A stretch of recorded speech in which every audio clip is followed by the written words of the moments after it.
You're listening to Happy, Healthy Hormones with Dr. Chris. Are you tired of the short-term patch to your health problems? Is avoiding medications and surgeries important to you? If you answered yes, then your prayers have been answered. Dr. Chris has been helping people transform their health for over a decade. He's a world-renowned health expert who specializes in holistic health. He's a professional speaker, chiropractor, and international best-selling author. It's his mission to help you reach your full God-given potential through holistic health and healing. Get ready to be inspired and transformed. Here's your host, Dr. Chris.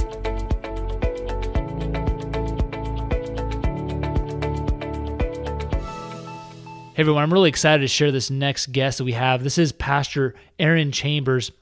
My wife and I both co-interviewed on this. He just drops gold throughout, and the reason he's so special is because he just has a way of cutting through all the BS and really finding the underlying issues when it comes to relationships. And Arron Chambers is a lead minister of the Journey Christian Church in Greeley, Colorado. He's an author.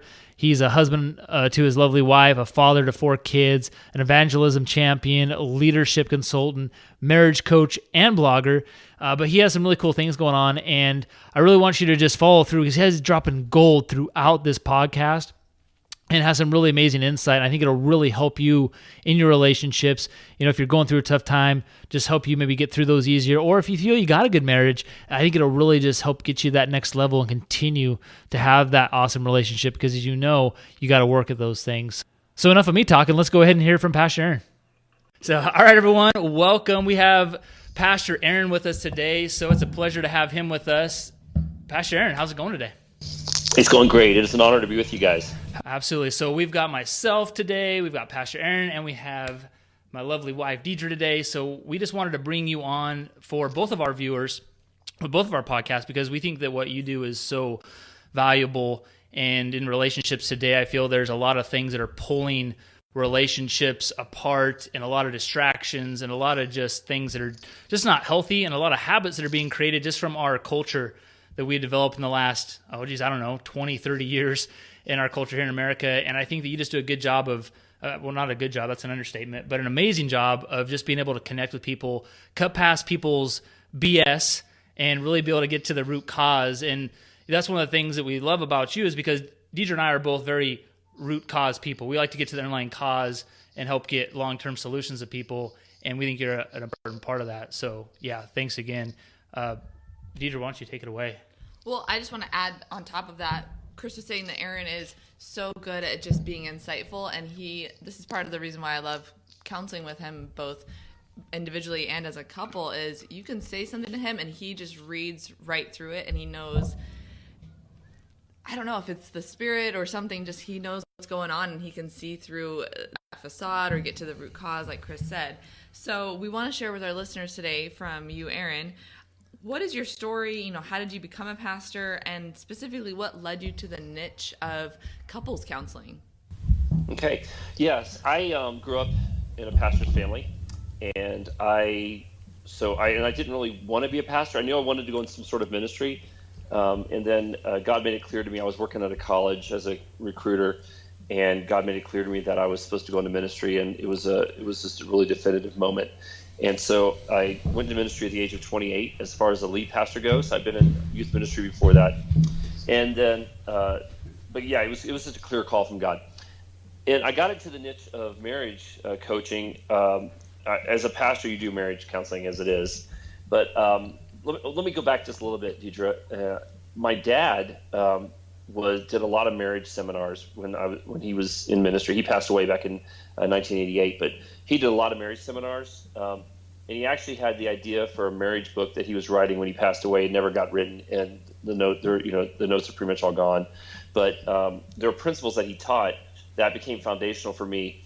And as I started doing marriage counseling, I found myself sharing some of the same principles. And then as life has gone on, I've added my own stuff. But my dad really just put in me a heart for marriages. Now, what I do now is a lot different than when I started. When I started, it was just kind of marriage counseling in my office at church. Now I do marriage coaching. I've worked with over 1,000 couples easily. I stopped counting at 1,000. I work with about 2 to 4 couples a week. I've already worked with 2 couples this morning. And and none of the couples I work with, I shouldn't say that, almost none of the couples I work with are in my town. they're all through Skype and FaceTime and distance, and people will fly in to see me, and people will fly me out to see them. And so I do marriage coaching now a lot. And I got into this niche, this particular niche, because of relationships with high-powered, successful doctors. And through this experience, it was this word of mouth. They'd say, hey, you need to talk to this couple, this couple. So now, like, most of the couples I worked with are like you guys, who are just like high-powered, successful, people who have a vision to change the world. And so that's my niche. It's really these. I have the most success. I've actually tried. This is, between me, you, and your listeners. I've actually tried what I do with you guys with ordinary people who are not wired the same way, and it crushes them, and they end up hating me. So I've realized that my niche is with people who are really successful, able to take it, thick-skinned, and committed to a mission larger than themselves. And a lot of you guys you take coaching very, very well. So I actually, almost exclusively call what I do now marriage coaching. And it's very practical, very in your face. I do not care how the color yellow makes you feel. I want to help you get to the next step. And like a coach, I'm a coach in real life too. I coach a high school track and cross country. And as a coach, like, I have split second. I have little tiny opportunities to make a big impact and to speak into your life. And so if you're running past me in the 400, I don't have a lot of time to work with. So I give you quick, meaningful instruction. So that's what I do with couples now, is as a marriage coach, I try to give you practical, life-changing, helpful guidance. And what's cool about you all is that, just like the other couples I work with, you can take it and you want to be better and you don't get your feelings hurt easily. And so, yeah, that's kind of the niche I'm in right now. And I'm excited to keep filling that niche because it's fun. It's so much fun when you guys know, because you guys are in the life change business. It's so much fun when you work with somebody, they want to change, and then you throw out 10 things and one of them was for them, and they take it and it works and they see results. It's like, that is so fulfilling. I think that's so important, because I was just doing a Facebook Live earlier today on this, which is, people think that pain is not congruent with a healthy life, spiritually, physically, mentally. But in order for us to get better and to reach that next level in our lives, we have to go through some pain. And pain is a normal part of life. And without pain in our lives, we're really not living up to our fullest mission as well. So I think that's really important. Even in our relationship, you talk about tearing people down. It's okay if you feel offended, if you go through some emotional pain as you're counseling with someone like Pastor Arron, to feel maybe defeated, or just not that it makes you, because I never walk away from you feeling defeated. I feel inspired, maybe felt some pain in some things that I was feeling on myself, or maybe Deidre felt with herself, and pain that we need to improve in our lives and for ourselves, for our marriage. But that's like a good feeling, because then you come out on top and we come out better as a team, as a couple, as lovers, as everything else. So that's awesome. Yep. So, well, pain is not good. Pain is not bad. It's So, like, I think about the first thing I thought about, Chris, when you said that, was James. And the Bible says, consider it pure joy when you face trials of many kinds, because the testing of your faith develops perseverance. And when perseverance has finished its work, you're mature and complete, lacking in nothing. So it's a process that leads to maturity and completion. And then, like, in the world of chiropractic, when I go to get adjusted it sometimes hurts, but it's for my good. And that's the thing, is the couples with whom I have the most success are those who realize, I'm fighting for you. I am all in for you. I believe in you. And if there's any adjustments I'm trying to make, it's for your benefit. But I will not hold back in any way, shape, or form from the hard talk or hard word, knowing that, but you guys know it's coming from a place of love. And so that changes everything. Well, what I love about working with you is it's never in your face, like screaming or like, you did this wrong, this is what you need to do. It's very, like you said, coming from a place of love, but you give objective and tangible advice, and you do it in a way that like speaks to the couples that you're working with in a loving and mature manner. And like, I've worked with you a lot, even individually, and I, like Chris said, I walk away feeling like, all right, maybe it hurts right now, but I'm inspired to change this and this to better my life, my marriage, and reach my goals. So Pastor Arron, I want to talk to you too about a book you're working on. I was reading on your website earlier this week, and I know you have a couple books out that you've already written. And one of those books that said you were working on is one specifically for marriage, and just some wisdom bombs to help people just have a stronger foundation of their marriage. So can you talk a little bit about that? Like maybe what are you working on with that? What's some of your inspiration behind that? And like, what's the direction that's headed? Yeah, so I actually met with a publisher this week that I work with, and presented like 4 different book ideas. And one of the ideas I presented was a book on marriage, and I have pretty much written it by all my time and hours working with couples. It's very practical, but I want people to have extraordinary marriages. And what I found is in working with people is that the difference between extraordinary and ordinary is often a simple thing. It's not. Some people think that is so big. I can't have an extraordinary marriage. Just we're so jacked up, whatever. And that's not true. It's sometimes just doing the little things right, week after week, day after day, week after week, and you find yourself in a really great place. I also feel like so many couples feel like they're so dysfunctional, and they're not. I like to say to couples early on when I'm meeting them for the first time is like, listen, you're acting like you're the most dysfunctional couple on the face of the planet, and that's only because you didn't have dinner with my wife and I last Thursday night. Like, we all have stuff, all right? And so the book I want to write, and I'm hoping to. I'm going to write it one way or another. I'm either going to self-publish it or it's going to be published. It's a really practical guide for how to have an extraordinary marriage, and it looks at 5 different areas. Christ is the first. It looks at covenant, the idea of covenant. When you are in a covenantal relationship with somebody, it changes the whole paradigm. You realize, hey, we're stuck with each other. You might as well make it work. We made promises to each other, made vows to each other. You might as well make it work. So there's Christ, there's covenant. There's conflict. I talk about fighting and some really practical guides for fighting in a healthy way. One chapter is on communication, and I talk about the importance of communication in a marriage. And then last is on connection. And that's where I talk about intimacy and what it looks like to have a biblical connection. And I talk about, the 4 different kinds of sex that couples should be having twice a week. Is monkey sex one of them? Monkey sex is one of them. Yeah, in the context, it sounds really weird, doesn't it, Deidre? But it's a biblical concept, and I point out in the Bible where God actually teaches us to embrace that part of our sex life. But yeah, so it's a real practical book, and like I said, it's not written yet officially, but it's outlined, ready to go, and I'm just trying to figure out. I'd like to get someone to publish it because I'm busy and I don't have really time to publish it myself. And I'm hoping that it'll be in your hands soon, because people like you have been so encouraging, and I have a list of people who are like, please, give us a resource that we can have that's going to keep us from that's going to help us in a really practical way. Yeah. Well, and I think this actually kind of segues into the topic that I wanted to touch upon, because when we first met you, it was at an in-person retreat, actually in Colorado, because Pastor Arron doesn't live near us. And one of the things that literally made my jaw drop, and correct me if I'm wrong if it's one of these things, but you said, bottom line, spouses, you need to be having sex with your partner twice a week minimum. He's like, that's the minimum goal.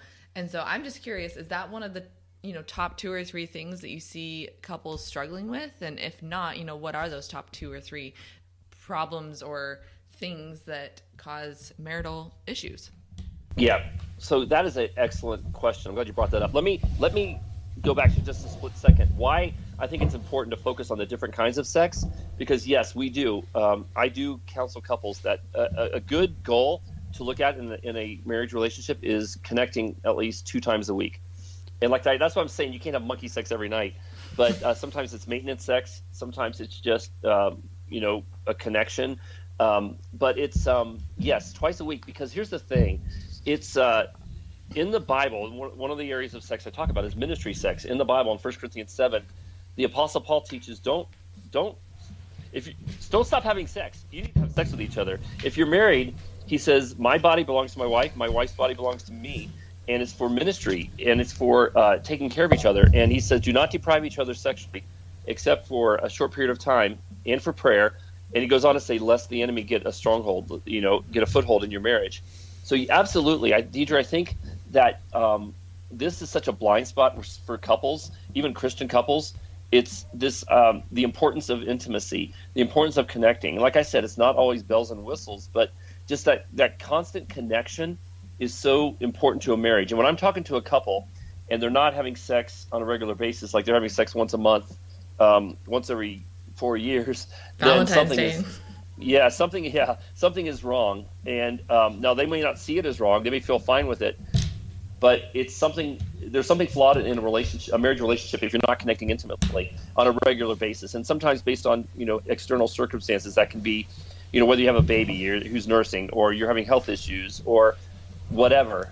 Those can be extenuating circumstances, but even so, that should not keep a couple from connecting on a regular basis. Now, all things being equal, they're healthy. They're in they're scheduled.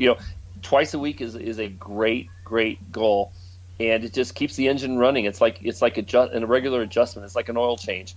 It just keeps things working in a proper manner, and so absolutely, it's crucially important. And if you're in a relationship and you've lost that part of your relationship, it needs to be fought for. You need to find a way to rekindle it, because to let it go. Ironically, the way I say it, and this may be a little blunt, but the way I say it to couples, if you're not having sex, you're screwed. Like, your marriage is screwed. Like, you don't know it yet, but you're moving towards being excellent roommates, business partners, but not the relationship that you vowed to make and that God intended for you to have. That's great. And that, I think, rolls into, what Deidre was getting into there, which was, what are some of maybe the top 2 or 3 areas of marriage, or maybe just life? No, not the action steps. I want to get to that in a second. But what are the top 2 or 3 things you see couples struggle with that causes marital problems? I mean, I think maybe sex might be one of them potentially, but you talked about some good action steps there. But yeah, what are 2 or 3 that you see the biggest things that affect marriages? Chris, that's a great question. I'll give you 3. And these are 3 I hit all the time. They're almost like 3 legs on a stool. Boundaries, roles, and expectations. So much of what I'm working with now that's a part of almost every conversation I have with a first-time couple is, okay, let's talk about boundaries, let's talk about roles, let's talk about expectations. For example, you guys are both successful people, working careers and making a difference. That only works if you have really good boundaries. Boundaries around your work life, boundaries around your personal life, boundaries around your spiritual life, boundaries around your health life, boundaries around your sex life. Those boundaries are crucial, because when those boundaries are not identified and protected, life creeps in, and things overlap in unhealthy ways. And for example, you work all the time, you don't take time for yourselves, or you don't communicate anymore. You don't feel an intimate connection. And so those boundaries are important around your relationships. Maybe you have toxic relationships with people outside of your immediate family, and when you allow those to come into some of these other areas, it can become toxic. So boundaries are crucial. Roles simply can be who's doing what at any given time. They can change on the fly. There are times when my role at home is I'm the point person. There are times when my wife is the point person on my staff at work, and you guys are professionals. So when you're leading your staff, that works best when everybody knows their role. They know who they are in the system, what they're expected to do. And then expectations. Now, my wife and I, Chris, this is a huge thing. My wife and I are in a season when expectations is a huge deal right now. And we are having almost daily this conversation. Hey, babe, what are your expectations for today? And the thing about expectations, guys, is this. In a marriage relationship, there are at least 6 facets to expectations, okay? Chris, there are your expectations for what you're going to do today. There are your expectations for what Deidre is going to do today. And there are your expectations for what you and Deidre are going to do today as a couple. And then Deidre has her expectations for what she wants to do today, for what she expects you to do, and then what you guys are going to do as a couple. So, for example, I've been doing coaching all morning with couples, and then I have a funeral this afternoon at 3:00. So last night, I said, hey, babe, what are your expectations for me tomorrow? Now, if my wife had said, I expect you to be home to fix this, to have this conversation, to go to lunch with me, and we did not communicate, she's going to be ticked at me because I'm not going to meet her expectations. So what we did is she's like, so what are your expectations for me tomorrow? Because tomorrow morning I have counseling starting at 8 a.m. and I'm doing a really cool podcast, and then I'm doing more marriage coaching, and I got to go to a funeral. I will be home about 3:00. And so what we found is the importance of clearing up those expectations, because when those aren't clear, you set yourself up for very frustrating conversations, very frustrating interactions, because mankind, if you are expecting your spouse to be someplace and they're not there because you didn't communicate with them, that's frustrating. If you're expecting your spouse to do something or to act a certain way and it's not happening because you didn't communicate that is really frustrating. So my answer to your question is those 3 things are really important. Have those conversations on a daily basis. What are the boundaries we need to protect? What boundaries aren't working? What are the roles in this situation? Who's leading out in this situation? Because like in your relationship, one of the things I appreciate about your relationship is you both are dynamic leaders, but also sometimes in different circles. So when Deidre's out there changing the world and helping women to be empowered and feel beautiful and feel confident, well, then maybe she's taking the lead. But when she invites you into her world, that only works when you know your role, when you know the expectations she has for you, and vice versa. When you're working together in your world, it works really well when you have clear boundaries, roles, and expectation of what's going to happen. Absolutely. I mean, even just the other night we had a workshop scheduled for the office, and I knew my role was just going to be being there as a supporter for him and not like co-teaching. But there are nights where we, co-teach a workshop together in our office, so like having that set up in advance, which there's a lot of things there, obviously, that you find with couples. So what are some action steps that can help them establish a routine or, have those conversations about creating boundaries and expectations and just further clarification in their union? Okay, so great question. Let me give you two tools, okay? One of the tools is a daily powwow, all right? And this is where you and your spouse say, a weekly powwow. This is where you and your spouse say, hey, what does your week look like? All right, what does your week look like? My wife and I will do this on Sunday nights. My wife's a teacher. She's a coach. I'm wearing a lot of hats. So we will sit down on Sunday night before we watch Walking Dead or some other, show we're binging. We will sit down and say, okay, what does your week look like? And as the spiritual leader, I start with my wife first. I say, hey, babe, what does your week look like? And she lays out her week. She pulls out her planner, and I put the big rocks in my calendar, make sure they're all there. I'll say, hey, when can we go on a date? When do you get time for yourself, babe? I want to go to the gym these days. We make time. Those are the big rocks. Time for each other, time for dating, time for God, that kind of stuff. And then I'll say, okay, babe, here's what my week looks like. I have a meeting this night. I have this at church. I have this event happening. And we get our week set. So we basically have a game plan. We have 4 kids and a grandchild, so there are a lot of moving parts. So sometimes you have to be flexible. But going into the week with pretty clear game plan for what's going to happen is really helpful, because that means, for example, I can go to the gym tomorrow morning and work out because my wife knows that I planned on a weekend going to the gym this many times a week and then on this morning. And it's also not viewed as selfishness because I've made sure I'm protecting my wife's time for herself. And so when you have those conversations at the beginning of the week, it gives you freedom to interact, to be independent, to work, to have time together without guilt and shame. Like, I can go to the gym and not feel guilty because I'm not where I'm supposed to be. I'm going knowing that my wife knows since Sunday that I was going to go work out today, for example. And then she can go to the gym and she can go to the library and read books, which she loves to do, because she knows, like, we've already agreed that I'm covering the family at that point, or I'm getting the kids from practice or whatever. So that's a big thing. And then the second thing, Deidre, is I call whiteboarding your life. And this is something I recommend every 6 months. And what this is, you don't really need a whiteboard. But what a couple would do would be they would go off by themselves and for a weekend. And they would take something like a whiteboard. And at some point in the evening, after going out to dinner or going to a movie, they would pull out the whiteboard and they would put on the whiteboard everything that represents what they're doing in their life at that moment. Just vomit stuff up on the board. Just fill it up. And then what you do is you talk about it. Just chat about it. It's like, wow, look at that. We do a lot of that. Or we don't do any of this. Or I don't like that at all. I've had couples do this and just be really, like, have a moment of clarity. And so then what you do is then you talk about it, you process it, you pray about it, and then at some point you erase it. And then you come back to it after erasing it, and you come back to it, and I like to say the next morning, you get up the next morning, you erase it, and you pray about it. Like, we want to own our life. We don't want our life to own us. And so what you do is you put things back on the board, and nothing goes back on the board without mutual consent and a little bit of discussion. And so some things will pop right back up there, and your work, your projects, different things like that. But what happens is, at the end of the process, if you've done it properly, you have a new vision for your life that feels empowering. And like I said, I've had couples do this a lot, and I've had stories like one of my favorite stories is the next morning when they were putting stuff back up on the whiteboard, the wife said, "I want to write a book." And they've been married for 17 years. He said, "You want to write a book?" She says, "Yes." "How long have you wanted to write a book?" "Well, pretty much ever since I was in high school." He's like, "Why am I just now hearing this?" "Because I didn't feel like it could work in our life. I didn't feel like it was a possibility." And she's written that book because it became a priority for them as a couple. I've had couples quit their jobs and move I've had couples decide to have children. I've had couples make major life changes because once they got control of their life and they looked at it right in front of them in black and white, they realized this is not what we want our life to look like. And once they own it and they realize it's empowering. So my wife and I did this about 3 months ago, and because of that, like I said, I'm in the process of working on about 4 different books right now with my wife's blessing, with her permission.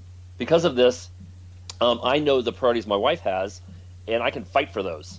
All right, and I can make sure those happen. Some of them are not any of your business, but because I know now, because we whiteboarded our life, I know we're on the same page, we're moving in the same direction, and the things that need to happen within the boundaries, rules, and expectations are either happening or more likely to happen because we are owning our life. Yeah, those are great. I mean, we implement those things. You've taught us those things. I don't think we tried the whiteboard thing yet. We do something similar, but we're definitely gonna implement that one. The calendar thing is like gold, no question, for sure. So, Pastor Arron, we appreciate you being on today. You've dropped so much gold for people. I mean, they could walk away from this, I think, and transforming their marriage, just applying these things you've talked about. We could probably talk for another 6 hours about stuff because you're just so enlightful in this area of our lives. But hey, I just want to have you touch really quick on just maybe a couple areas that people could go and find you and work with you, because obviously there's virtual ways you can work. You have retreats. People can fly you out. You can fly. I mean, there's a million ways, but what are a couple resources? And then we'll put them on the podcast too, and on the show notes. Sounds great. I want to say something real quick to your audience. I've known Chris and Deidre for years, and they are the real deal. They are the real deal, and nothing but true passion, love, authenticity, and I actually watched Deidre's stuff on Facebook, and I'm totally not her audience, but I'm so inspired by her authenticity. And Chris, like, you guys are the real deal. You're making a difference. So if people want to get more information about me, they can go to my website, arronschambers.com, and that's 1A, 2 R's, ARRON, arronschambers.com, or they can reach me through email at Arron, once again, ARRONS, chambers at gmail.com. Cool. Awesome. So yeah, we'll put those links as well on the website and everything. So thank you so much. We appreciate your time. We know you're a busy guy helping lots of lives and changing lots of couples and future generations. So thank you. Thank you, Pastor Thank you. Arron. Thank you, guys. God bless. Thanks for listening, and we hope you enjoyed today's episode. Please help more people in reaching their fullest potential, and rate, review, and subscribe to this podcast. For show notes and other free resources we mentioned today, go to newedgewellness.com.